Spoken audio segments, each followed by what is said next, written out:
Well, good morning and God's morning to you. Welcome to this week's broadcast of Apostle of the Future.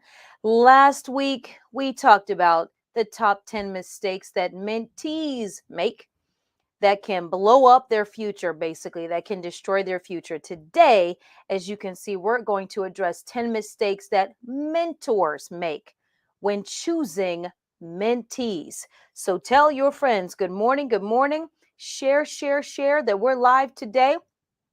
Been in a mentorship vein for several weeks now, maybe a couple of months, in addressing the mentor mentee issue. This is still tied to the future, apostle of the future, because if you cannot choose the right mentee, if you are not under the right mentor, then your future is going to be off. God's future is going to be off. Think about how many combinations of mentors and mentees that we've seen and that we know that are an absolute hot mess. Just the two worst people who could possibly be together. And how does that happen? How does that happen? So today, good morning to everybody. All right. Hi, Carol, Marcia Shannon co-worker. Thanks for tuning in this morning on Apostle of the Future. Hope you learned something new today. Good morning on social media all over the place. I'm looking at all my places. Good morning, Patricia Webb from the front of the embassy. Thanks for tuning in. I appreciate you, Patricia. Never missing a broadcast. Okay. And so last week, man, we went in on the subject of addressing the pitfalls, the mistakes that you can make, the ones because, our contemporary doctrine really teaches us that no matter what we do, Jesus will love us, he'll forgive us, and it'll be fine. That's actually not in scripture. And even on a basic level in life, we know that's not true. There are mistakes that you can make in your career that will destroy your career. There are things, telling off your boss. You just think they're one person. You have no idea how many people they know in the sphere or the field in which you are a professional, and how they can close doors because people will ask them, well, what about so and so? Well, what is it like working with them? What is it like doing business with whatever? And then all of a sudden, people aren't calling you back. They change their minds on interviews. They reassign you to other places in the company away from them. It can really, really happen. And that is how it happens behind the scenes and behind closed doors. Today, we're jumping into, once again, 10 mistakes mentors make when choosing mentees. This is really important. So now we are, even whether you're a mentor or you're a mentee, today's lesson is just for you, because you have to understand what a mentor should and should not be doing. And so, as a mentee, if you're watching this, and maybe a future mentor, but if you're watching this as a mentee, you might see some things that maybe your mentor is not doing, and maybe you can ask about it. If you're a mentor and you have mentees or people that you're teaching and training, this lesson is specifically for you, but it really is for anybody in this relationship. If one day you hope to be a mentor, you're like, one day I'm going to be a boss. God is giving you a word, whether it's in ministry or it's out in a whole other career field, it really doesn't matter. This information is universal. It's universal to the position, no matter the field, no matter the application. This is just for you. Are you ready? So we're going to jump in to today. As we say, I'm not going to belabor the moment. I'm going to jump in, but I do want to say I am Apostle Ashley Clater. I've been with Dr. Paula Price's ministry for 22 years and have learned quite a bit. I've come up the ranks from a college kid, started out as an intercessor and praise and worship leader. And then God just pushed me up and I worked my way up the ranks over the period of time. About 3.5 years ago, I was commissioned as an apostle. And so settling into this apostleship after sitting as a prophet for 12 years in that office, and then God elevating me to the apostle, has been quite the journey. I've learned a lot in ministry. Just like in any company, you see a lot of people come, you see a lot of people go. Ministry has turnover rates just like any other place. I mean, I know we don't want to call it a business, but we are for the business of the Lord, the work of ministry, and work is business. And so over the time, you learn a lot. I've learned a lot. I've taught a lot. Now a mentor myself and still a mentee under Dr. Price. There's lessons that will always be available to be learned. Hallelujah. Here we go. Number 10. Now, this really is not in any particular order of intensity, but allowing others to govern your staff.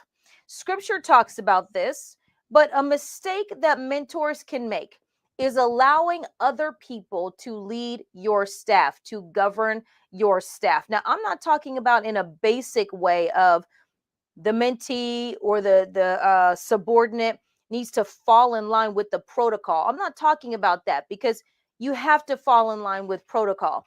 What I'm saying is that you a mentor allowing somebody else to arbitrarily come in and give instruction and tell them what to do and develop them and to kind of do your job for you. It's like a parent, somebody who has children, allowing other people to discipline their kids and tell them what to do, and really not stopping anybody from overstepping in their boundaries and their rules. And now again, to make sure we have balance here, I'm not talking about your kid is acting out and somebody's like, hey, stop running. I'm not talking about that. Or be careful, don't climb on that table because you can get hurt. I'm not talking about that. I'm talking about somebody else snatching up your child, somebody else schooling and disciplining them whom you have not authorized to do so. So, a big mistake that mentors can make is allowing other people to govern your staff. Governing is a leadership issue. So, what that means is that you want to, somebody who does this, who allows other people to govern, is sometimes somebody who is too chicken. And we're going to deal with that later, or too lazy to govern their staff, or too unlearned to govern their staff. And so other people do it. It's like the parents who have the nanny that comes in and does it, the governess that comes in and does it, the housekeeper comes in and does it, your father comes in and does it. Although that's obviously fathers should be doing it. Grandparents are going to do it. Everybody but you is going to do all the heavy lifting, yet you're going to take all the credit for when things are done. So if you are a mentor, you cannot allow somebody else to govern your staff. You can't do it. It's frustrating. It confuses the staff, because then they wonder, well, who am I really working for? Who am I really serving? Who's really pouring into me? I didn't really sign up with you for somebody else to be doing your job. And the list goes on and on. So allowing others to govern your staff, just again, think about it in the context of allowing others to govern your home. And what that means, it really then isn't your home after all. You might be paying the bills, your name might be on the front, but whoever is running it, that's who it really belongs to, even if they don't own it per se.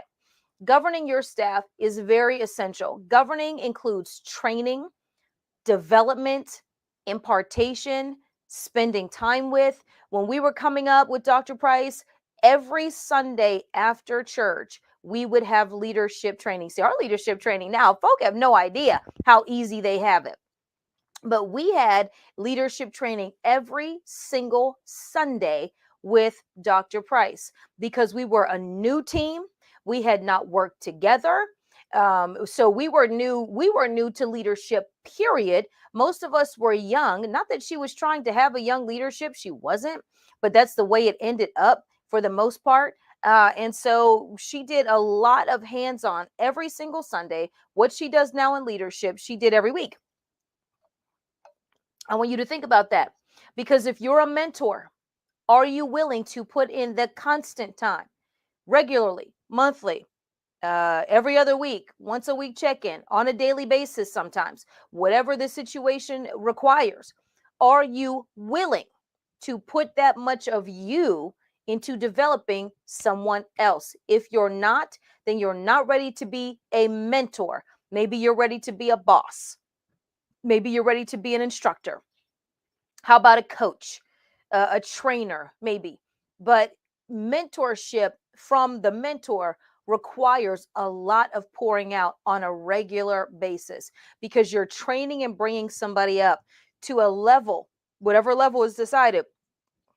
Excuse me. And that does not happen by accident, and it should not be passive. So if you are calling yourself a mentor and you have more subordinates developing your mentees than you are, then you are not really mentoring. Now, maybe you need to start an institute. Maybe you need to start a training academy and put your name on it And so your training, your development, your materials are what's driving it and influencing it. You're vetting the people who are going to train and develop.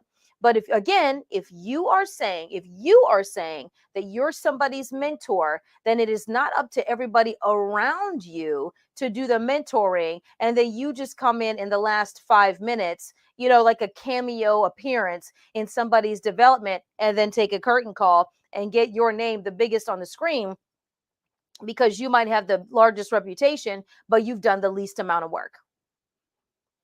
Too soon? Hope not. Number 9, unclear position description. Yeah. See, this is really important that you have a clear position description for those that you are bringing on board as mentees.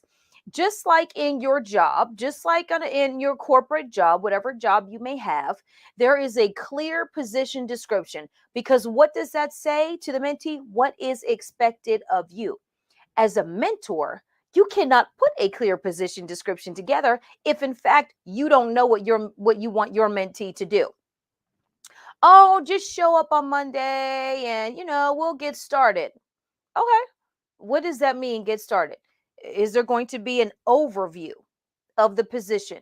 Are you going to sit down with your mentee and go through paperwork, service hours of required? You're going to be required to be on duty this time, this time, this time, or these types of hours, or whatever.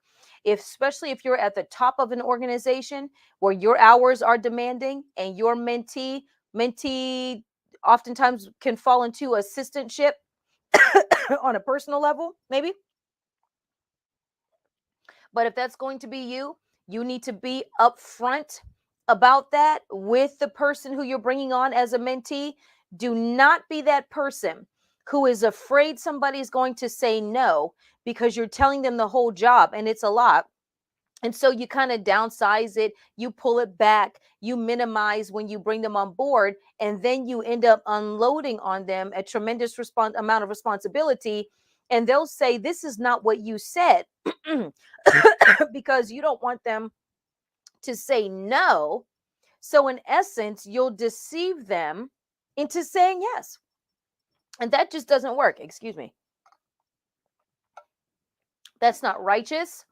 It's not fair. And in many places, it's not legal. And so signing a contract, having some sort of agreement, non-disclosure agreement. If you expect your mentees to not tell your business, you actually need to put that in writing, because that's what companies do. Listen, if you have any questions, I want you to post them wherever you're watching. You can post, because I will answer your questions. I want to hear your feedback. I want you to comment if you're in a place where you can comment and say, yes, that's me, or what about this, or what about that, and I had this experience. Good morning, Lakeisha. I had this experience, and what should I have done? Did I do the right thing? Maybe you did, maybe you didn't, as a mentor or a mentee. But so if you're a mentee and you're being brought on board, or you are on board, and you never really got a clear description of your position, it is okay to ask, is it possible to get something in writing or whatever? Now, I'm not talking about that nitty gritty kind of thing that people do when they want to get out of doing something. Well, can I get that in writing? I'm talking about it. There isn't a clear definition. Well, you're going to kind of do this and kind of do that and whatever. I know some people have had to write it up for their mentor. They found it online. I am the queen of copy pasting. And so finding things online that are already written, and then putting it together, modifying it, tweaking it, especially if it's out there. 10 things of this. This is why I love doing these 10 things of this and 10 things of that and 5 things of this and 3 things of that, because it helps people think, okay, how can you tell if you are ready to be a mentee? Wow. Well, you can tell if you're ready to be a mentee if it's not about you. If it really is about becoming what is required of the position, then you're in a good place to possibly, I say possibly, become a mentee, because there's a lot involved in menteeship, not just mentorship. Your life has to be prepared for it. Your schedule has to be prepared for it. Your heart has to be prepared for it. Your ego has to be crushed for it. There's a lot of things that prepare you for it. But in general, when you come to the place of saying, not my will, but yours be done, Lord, and you mean it, then you're in a position to want to be. I forgot to put this up on the screen, but that was from Marcia asking that question. And that's a really, really, really good question. If you are not ready to learn of someone else, you're not ready to be a mentee. If you are not prepared to hear where you've missed it, which does not mean a beat down, it does not mean a lecture, it does not mean a tell off. It can be very calmly said over a cup of coffee or tea. But if you're not ready to hear the places where you need work and refinement, you're not ready to be a mentee. If you're not in a place where you want to study and read books in addition to a busy schedule, you're not ready to be a mentee. If you're not ready for additional responsibility in your life on a basic level, you're not ready to be a mentee. If now you can flip all of those statements, then you are ready to possibly be a mentee. And I say that because it really depends on who you're coming under. If you're not ready to meet the requirements of the person that is to mentor you, then maybe you're not ready to be their mentee. For example, are you ready? For example, would you like an example? I have to move my bell over. I just feel a bell moment might be coming. For example, there are people in our organization from coast to coast or here in Tulsa who want to be mentored directly by Dr. Price. I want you, Dr. Price. I don't want your staff. I don't want your team. I want you. Now, if you are somebody of a commensurate position, then that makes sense. It really does. If you are somebody who just got here and you are not of, and you do not only have the calling, but don't have the equipment or the readiness, then that does not make sense because we do things in ministry that we do not do in the world. Most people would not go up to the CEO of the company and demand that they mentor them. They will most likely ask them, who do you recommend? What should I do? Is this something you offer? Things like that. But in ministry, because we've made ministry familial and not professional, there it is. We've made ministry familial and not professional. So we have not made him the author and finisher of our faith, of our profession. Nope, just the family. He's just Daddy God. Well, your parents, you can run up on them anytime you want to. Sometimes, even on their job, the kid stops by. Oh, your daughter's here. Oh, yeah. Let me just go find my dad real quick. Let me find my mom. Let me see what I need to do. Hey, I need some extra money. I need the keys to the car. I need you to handle all this business, running up all crossing all kinds of lines because it's family and then they're out. And so because I will say this again, because we have made ministry familial and not professional, we like to take familial license in this professional arena. In our own organization, I'm going to talk about the embassy for just a minute. We have a front desk. We have protocols. We have people who come up, they honor the protocols. We have people who don't. Some who act like it's social hour at the front desk, talking.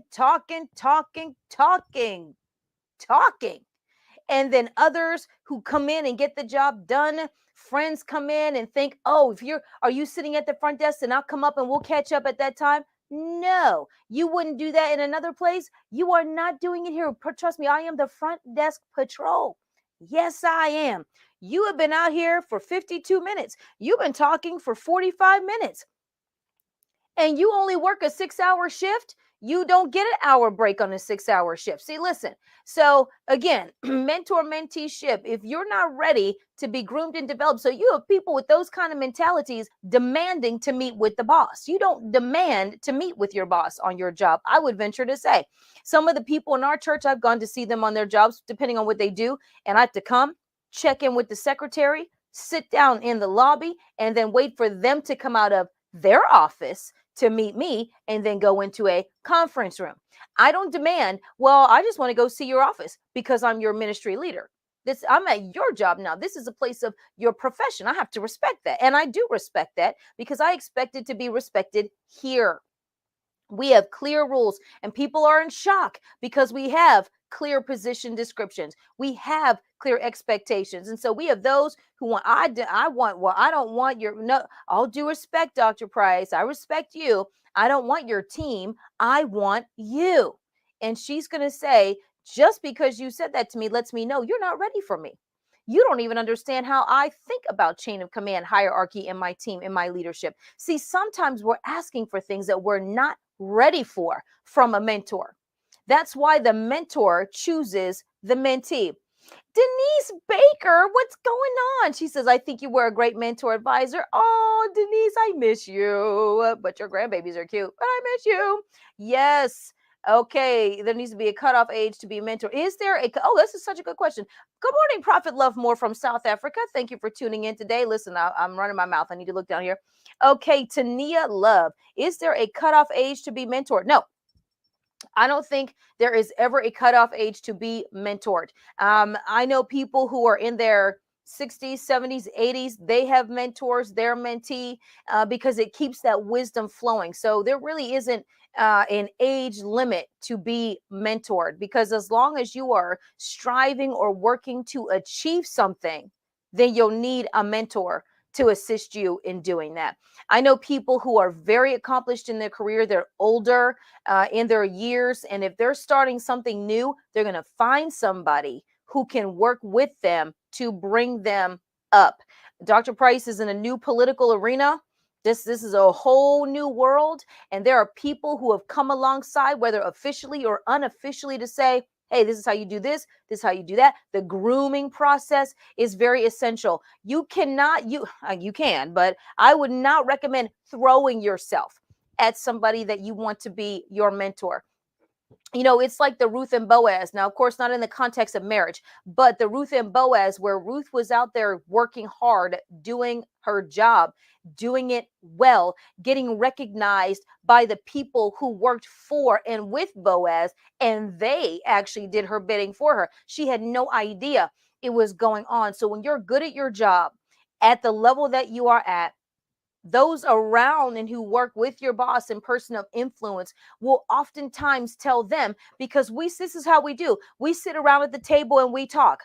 We need somebody to work this department. We need somebody to oversee this initiative. We need somebody to launch this product. We need somebody to do whatever. Well, who do we know? Actually, so-and-so is coming along quite nicely. Dr. Price will sit at the head table and we'll start talking. So-and-so is coming along quite nicely in their development. Do you know who surprised me the other day by what they can do and what they've done before?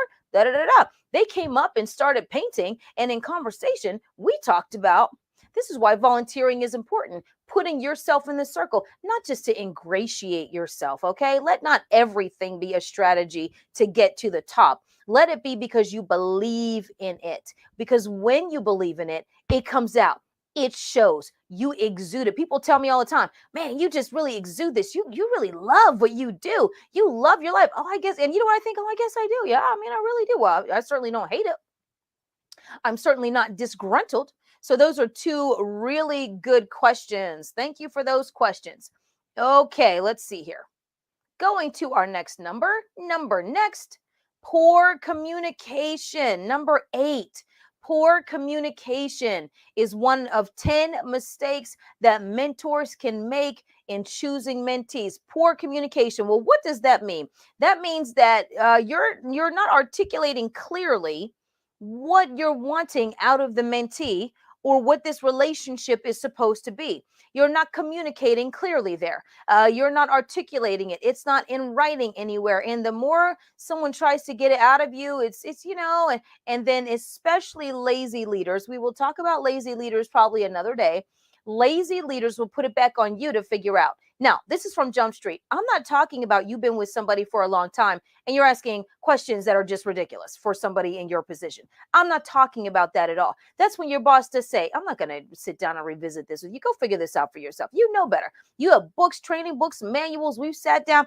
I'm not talking about that. What I'm talking about is having clear communication about what you want. What I absolutely love about working for Dr. Paula Ann Price, Patricia Webb, Dr. Paula A. Price, is her communications are 100% clear. From the time I met her until now, 22 years. She's not a schizophrenic leader. She doesn't communicate one way in one season and then just kind of change the game and then something else. And you're like, where are we today and what's going on? What she wants, she wants. What she likes, what she can't stand, she can't stand, and really doesn't change. Now, that's not to say she won't throw a zinger out there. A new project's coming. I'm working on 16 books. Okay, that'll happen. That's normal, but that's normal for who she is. But the consistency in her leadership makes it very easy for me to do the job. Her communications, her clear communications for so many years make it easy to do the job. So even if, let's just say, we're in a place where I need to make a decision, I can't reach her because she's writing or something like that, or traveling, although I'm usually with her when she's traveling, but I could say, based on how she would communicate this is what I need to respond. Or we've talked about this earlier, or she's prepared me for something. So and so is going to reach out to you. And so when they do, I tell them that I'll do this. Tell them I can't do that. Tell them I won't do that. Okay. And so even those types of communications are really essential. So poor communication is a mistake that mentors make with their mentees, where they think they're being clear. You'll know. Here's a test. Do you want to know how if you're communicating clearly? Do you want to know? This is how you know. By how many times people ask you to clarify what you just said, to explain what you just said. Did you send that to question if you even communicated that? Like, if that happens a lot to you from various people, not just one, because sometimes you're that one person who's always mentally checked out, that one person who always goes to the bathroom when you're about to give instructions. That's that one person who was there. But I'm not talking about, those people. But if you're consistently hearing that from people in various parts of your world who may or may not be connected together, then you might be a poor communicator and you don't even realize it. Many people who are poor communicators think that their communications are fine. It's just everybody else who has the problem. But if there are multiple people in multiple places who are pretty much telling you the same thing about not understanding or knowing or digesting or even relaying your information clearly, then it's you. It's not them. Hope that helped.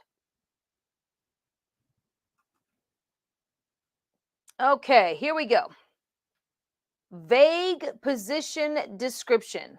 Vague position description. This is the next thing. This is kind of tied to the beginning, but vague position description. What is this really all about? So, not having a position description and then a vague position description is also not beneficial to you as a mentor mentee relationship. If people can't nail down details, like if you can't be detailed and your expectations of a mentee, you're not ready for a mentee. If you can't sit down and say, okay, mentee is going to do this, and this, not this, and this. This is what you're going to grow into. This is where you're going to start. If you can't do all those things, then you're just not ready to have somebody in that position. If you are a mentee and you have vague position description, vague communications, and no matter what you do, you cannot get clarity, I'm just going to say right now the chances of you actually having a successful mentorship relationship is probably small. I know people who have served people for years and years, and things were never really clear. And at the end of their service, it still wasn't clear. Well, what did you get from that? Well, it was just an honor to serve the man or woman of God. Let me tell you something. Somebody serving you and being a mentee, although there tends to be overlap, are not the same position. Your personal assistant can just be your personal assistant and does not necessarily have to be your mentee. Your boss can be your boss and not necessarily be your mentor. And so we like to kind of blend things together, even in our own understanding. And sometimes it needs to be separate. Sometimes you just need a personal assistant, an executive assistant. You need somebody to handle your business affairs, your personal affairs, and you're not going to develop them or train them beyond that, like in their everyday job. People who get a boss who actually pours into them in secular corporate America, they're like, oh my goodness, what a gift, not an expectation. What a gift. But again, because in the body of Christ, we have the expectation of family and nurturing in everything that we do. It makes it hard for a lot of ministry leaders to just be developmental or to just be a boss when you are outside of the work. I mean, our organization here we have, I don't know how many meetings we have in a month, business meetings for various things. I meet with every department in the church. And then there are the rehearsals. And then there's the Price University meetings that happen, and the embassy, budgeting, finance meetings, the event meetings. And now we have the daycare that we're opening up, the daycare meetings, and everything else going on. This is a business. We're not kicking it in the cafe all day, sipping on coffee and eating donuts. I mean, we have donuts on Friday, but that's it. Okay. So vague position description. Inconsistency in leadership. So we've gone from other people leading your team to inconsistency in your leadership. But what does that mean? That means that, for example, when you're mad, all of a sudden you're going to come in like gangbusters. You're going to be the heavy handed leadership. I want these reports and I want to see this, and boom, boom, boom, boom, boom, boom. And then that fades off. And then you're, coming in whenever and doing whatever. And sometimes people are accountable to you. Sometimes they're not. Sometimes you're accountable to them. Sometimes you're not. That's inconsistency in leadership. And you have to really be aware that that's how you are in your leadership, because many people don't even realize they're inconsistent in how they lead. They're inconsistent in what they say. They're inconsistent in what they do, because to them, no, I'm not. I'm there. No, are you on time? Or do you come in? Do you follow your own schedule? Do you tell your team to be ready at a certain time and then you're not ready at that time? Are you an emotional leader? Are you led by your feelings? When things are great, you're chilling, you're relaxed, and yes, everything is good. And then when you're upset, that's when you want to lay down the law and everything. And then once you mellow out, and I mean, when kids who are raised with parents like that, what they know is, oh, mom and dad are upset, they'll be fine, they'll get over it.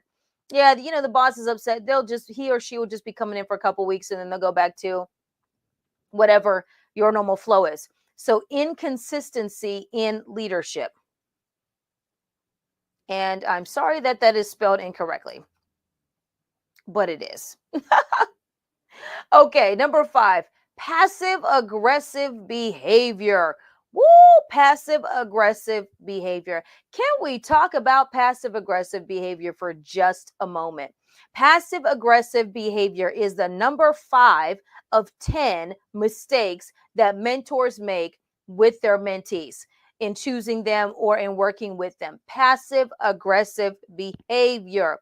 Passive aggressive behavior is you not being honest in a moment and then retaliating another way later.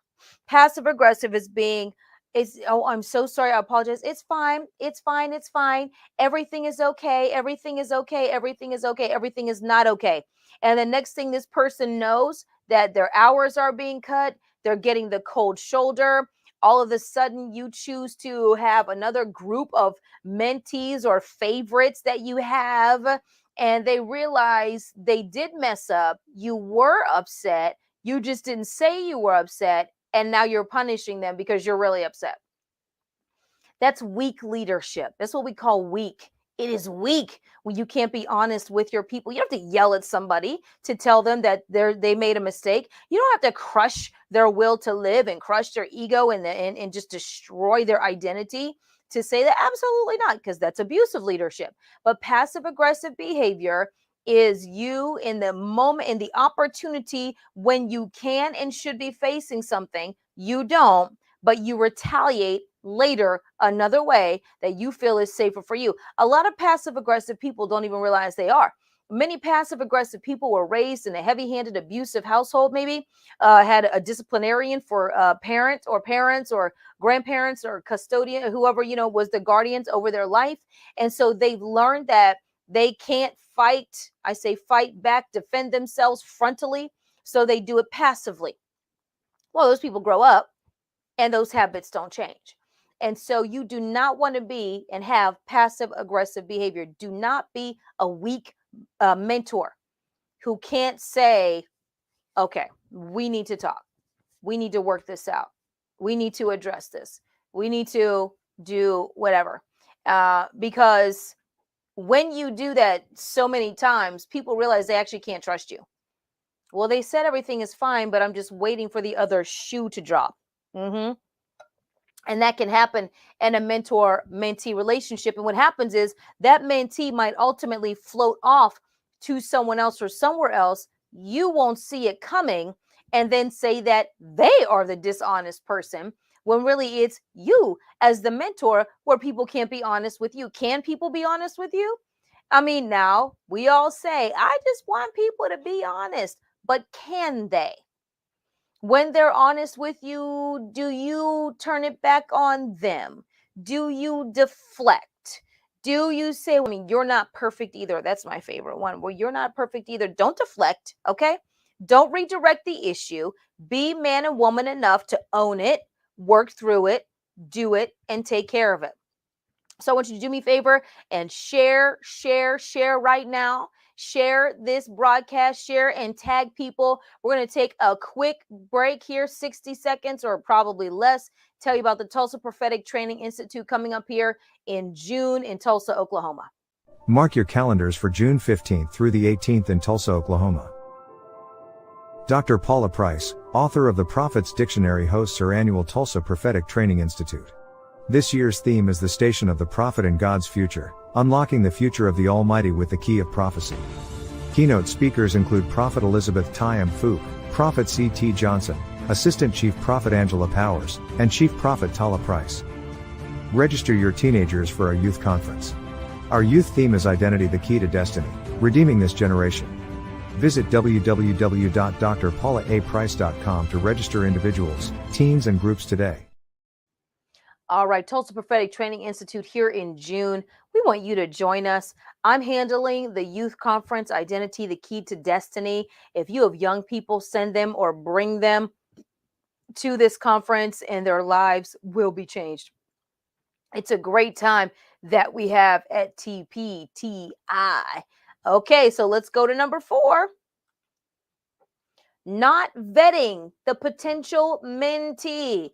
I've done a whole mini series, I think, on vetting, the agony of vetting, the mentorship mentee process. Number 4, not vetting the potential mentee. What does that mean? That means not taking their word for it that they're good at what they say they're good at.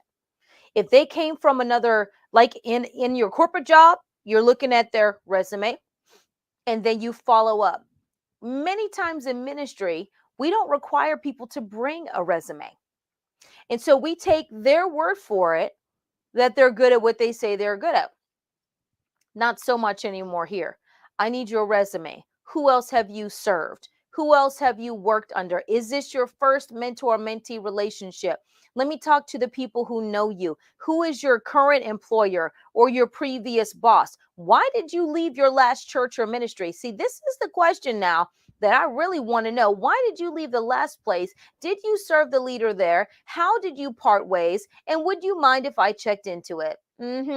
Because one thing that I have seen over and over and over again is people who habitually blame the institution and blame leaders. We're just next in line. It's going to start great. It's going to start romantic. It's just wonderful. We all just love each other. And then somebody's feathers get ruffled. Something happens. And sooner or later, the institution and the leader is always the bad guy. When I see people where every reason that they left an institution or organization is because they had a falling out with the leadership or the ministry as a whole, then what we have come to conclude is we're just going to be next in your list of people. Now, everybody can have a bad experience somewhere, obviously. But when it's one church, two church, 3 ministries, 4 ministries, you can't stay put anywhere longer than 3 years. You can't stay anywhere. This is the 8th place you lived, the 10th place you lived in as many years. Then we've concluded then this is just your pattern. This is your routine. And we're not going to get caught up in that. Well, talk to me. This is also why we make people earn the privilege of being mentored, because sometimes they don't know what's on the inside of them. If you're just here to snatch and grab information, well, enroll in the online school, buy all the books that we have online, and don't waste my time, because true mentor-menteeship is about mentoring somebody who is going to benefit your field or your personal business or ministry. So if there are people rolling through who are consistently keep moving, and not standing still, that lets you know they're probably not going to stand still for you. It is so flattering in the beginning when somebody comes in and says that the previous leader was whatever, but not you, so and so. You're the real deal. You're the one. You can rest assured that whenever they met that person, they probably said the same thing about their previous leadership.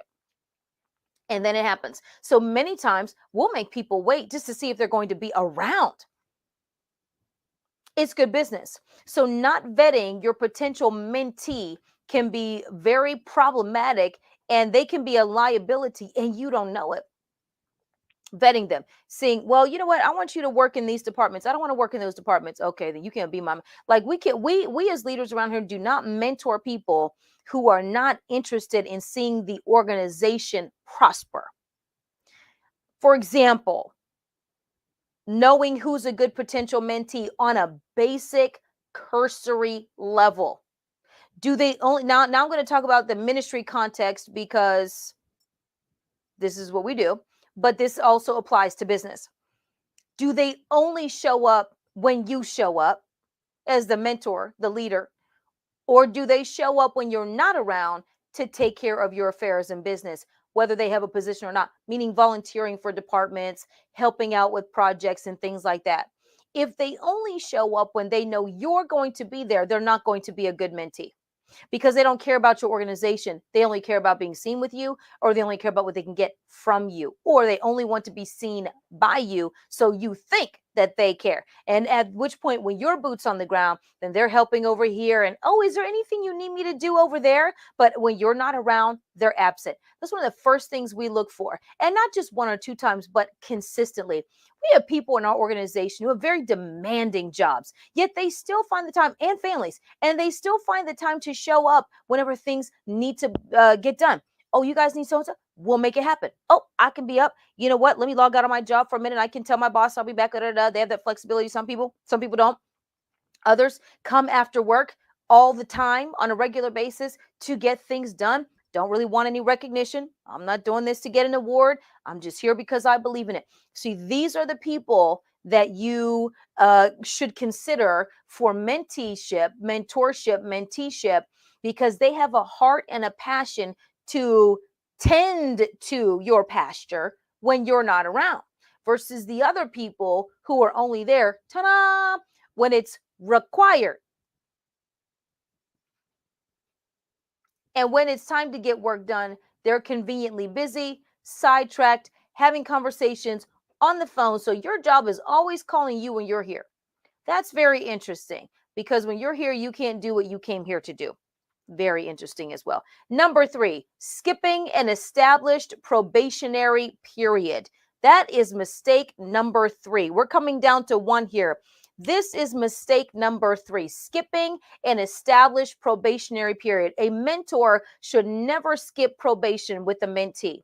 That mentee should know before they sign up with you, before you bring them on board, or as you're talking to them about this, you will have a 6-month, 12-month, 3-year, whatever probationary period in this position to make sure that we are a good fit. So number 3 mistake that mentors make in choosing mentees is skipping an established probationary period. As a commissioned apostle, we had 36 months probation. Our ordained prophets, 36 months probation. You have to prove for 3 years that you're compatible with the office, that you're compliant with the office, that you're doing its duties.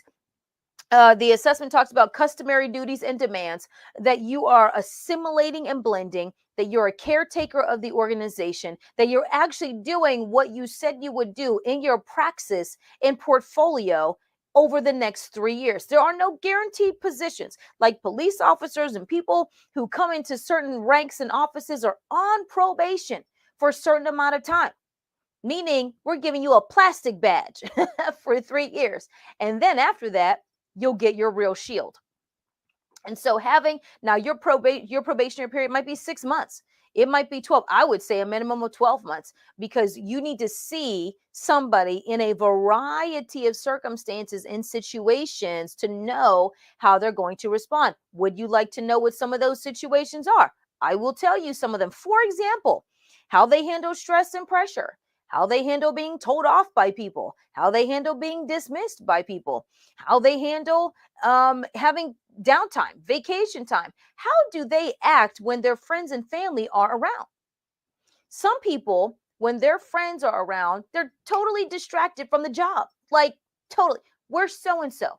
Their back is turned to their boss. They're not paying attention on the job. They're doing whatever. They're over here. They're over there. They're not doing it. How do they respond to all those things? Now, if there needs to be work in those areas, does that mean that they're not going to be a good mentee? No.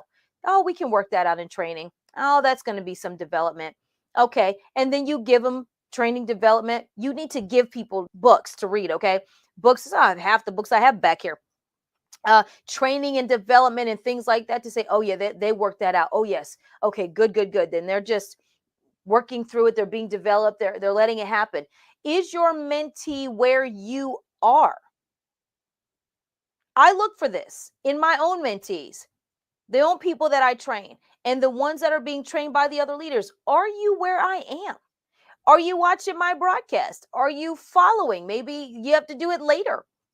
We do this with Dr. Price. She'll know, for example, Sunday at the leadership table, Prophet Tamira was running down what Dr. Price said on the Jesus and Paula show on Thursday. Well, she works on Thursday, so she can't watch it Thursday, or she works Friday. She works Saturday. Listen, when did you even watch this show? She watched it and was able to run it down because she's a prophet of the house, and Dr. Price is teaching on the prophet's office. And so she was able to boom, boom, boom. I mean, off the top of her head, I don't even know what we were talking about. And she brought it up actually. See, this is what a mentor mentee is looking for. Oh, so you are paying attention to what I'm doing. You are taking notes. You are actually online when I'm online. You are paying. So this is part of the probationary period, the established probationary period. And they know they're being tested. They know it needs to be clear. Not this, well, I'm not going to tell you because I want to see if you know. Come on now. If somebody's job is riding on it, you probably want to be just in giving them points of which they will be assessed. That would be nice. Number 2 mistake, choosing your favorite person or your favorite relative. This is my niece, this is my nephew, just because you're related, or choosing your children just because they're your children. Well, your child may or may not be called to this particular career. They may or may not be the one suited to be mentored in this position. So number 2 mistake is choosing your favorite person because they're your favorite, because you get along socially, because they make you feel good, because they're good company. Just because somebody is good company doesn't make them a good mentee. Woo! Just because somebody is good company does not make them a good mentee. Just because, I will say it again for the people in the back, just because somebody is good company does not make them a good mentee. It might make them a good companion, social companion, travel companion, and these are all positions. Travel companion, being a companion to someone, but that might be the extent of it. Choosing your favorite person, choosing somebody because they're related to you. And how about this? I'm going to say this, choosing a relative because you feel you don't have to pay them if this is paid in general, or employ them. Sometimes the closer you are to somebody, the harder it can be. Sometimes the more familial you are, the harder it can be. And so number 2 mistake, choosing your favorite person, choosing them because you favor them. And then you're like, oh, you know what? I want to mentor you. You have got to know, are they compatible with you in the professional side of things or only personal? Very important. And the number 1 mistake I have is choosing out of desperation. Woo! Choosing out of desperation is the number 1 mistake that I have seen mentors make in choosing a mentee. Choosing out of desperation. Oh my, you just need the help. That's not the reason to get a mentee. You just need to be offloaded. It's not a reason to get a mentee. You just need somebody to do this for you. That's not a reason. That's why you get an assistant. That is not why you have a mentee. And you need to separate Do I need an assistant or do I need a mentee? And then go all the way back to what we talked about at the beginning, writing it out. I need you to do these things. I'm not saying that we're going to sit down and have coffee together. I'm not saying that we're going to do this at this point or whatever. I need you to do this on a professional level. Tell them professional. Now, some people still can't hear you. You say professional, they think mom and dad ministerial. I'm sorry to hear that. But that is the number one reason to not choose a mentee, is because you are desperate, or because the person you had left, or maybe just their training has concluded. Okay, it doesn't have to be a falling out. And it's okay to say no. I mean, I did not have a mentee. I did not have an assistant for a long time. Over a few occasions, once I was ordained and everything like that, because the one I had wasn't able to do it anymore, and released them from that, and I just did things myself, because the mentee servanthood here in our organization, if you come under the mentee mentor, then you will serve, because this is a service position. So if you can't serve your leader, you will not serve the organization. You're not going to be good at it. You're going to pomp around like a peacock and the feathers and your chest out. And it's going to be all about things that the position is not about primarily.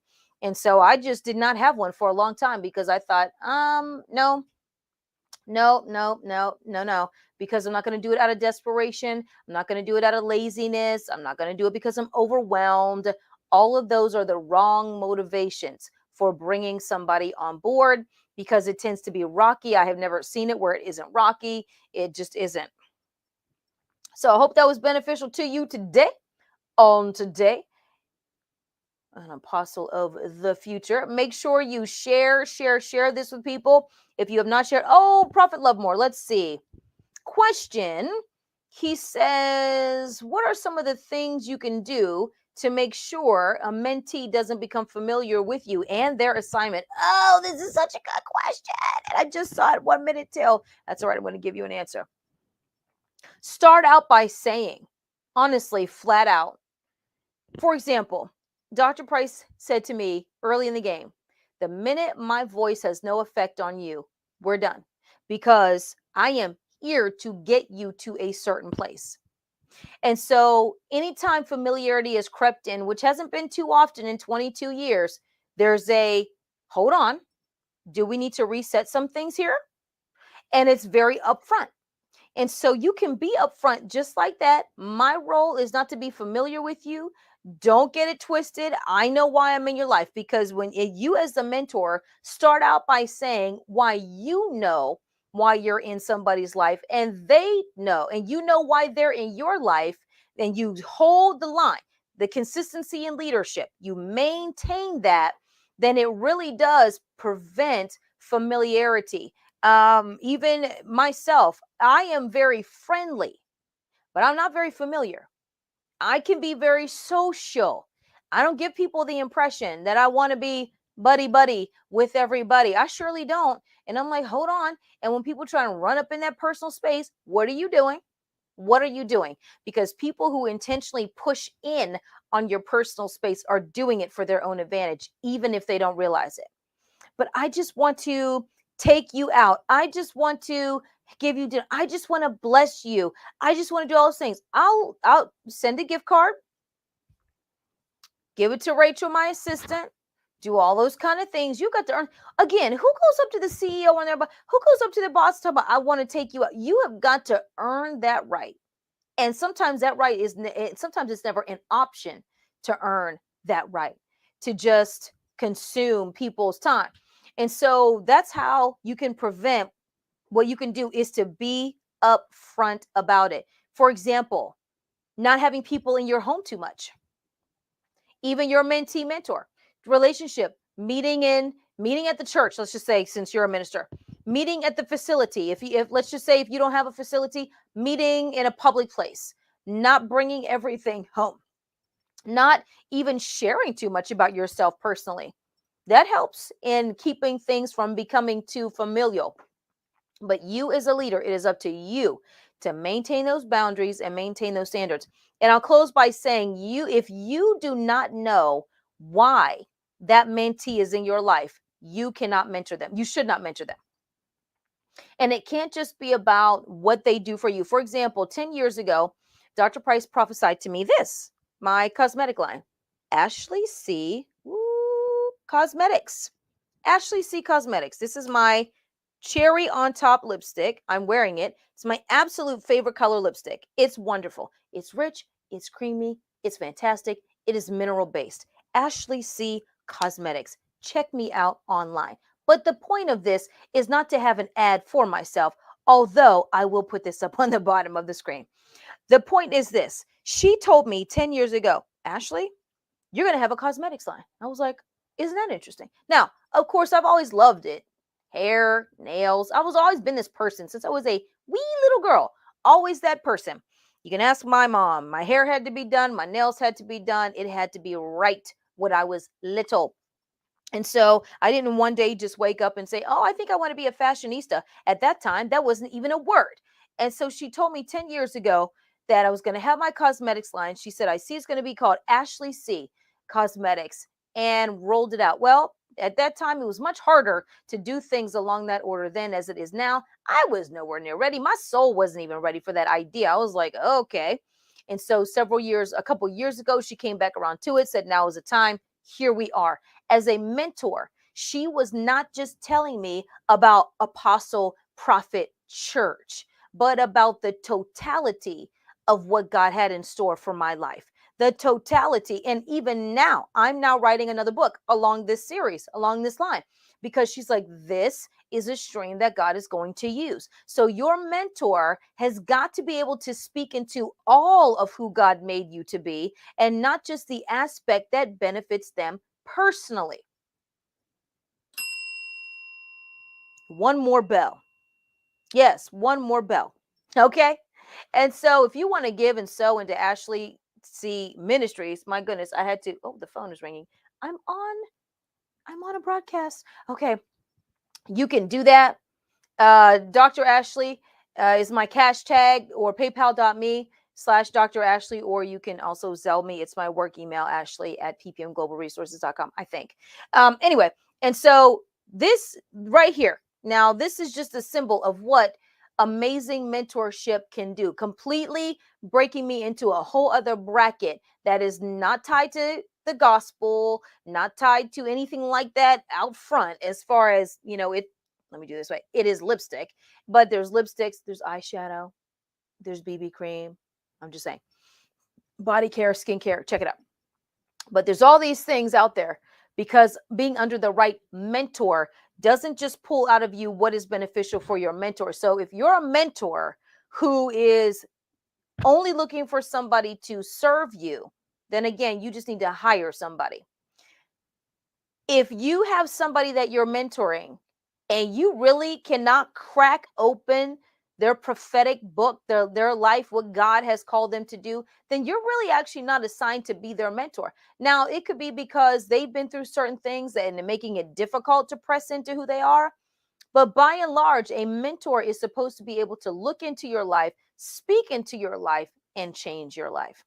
That concludes today's broadcast. I hope you were blessed. I did. I had a great time.